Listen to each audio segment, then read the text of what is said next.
میخوای گوشی آیفون بخری؟ قبلش این ویدیو رو ببین. وارد ستینگ گوشیمون میشیم، وارد جنرال، اباوت و از اینجا مدل نامبرمون رو نگاه میکنیم. حرف اولش دقت کن.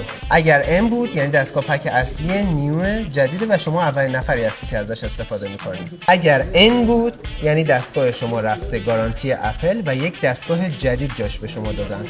اگر پی بود یعنی این دستگاه شخصی سازی شده، یعنی کمپانی برای یک شخص خاص یک دستگاه زده. اگرم که اف بود دستگاه دچار نقص فنی شده و توسط کارشناسای اپل تعمیر شده. حالا به دو تا حروف آخر مدل نامبر دقت کنید. این دو تا حروف به شما نشون میده که گوشی شما به سفارش کدوم کشور ساخته شده. مثلا ZAA سنگاپور، CHA چین، LLA آمریکا، CA کانادا. واقعا نمیخوای بدونی دستگاه شما به سفارش کدوم کشور ساخته شده؟ لیست کامل پارت نامبرها رو براتون آماده کردم، فقط کلمه پارت نامبر رو برام بفرست.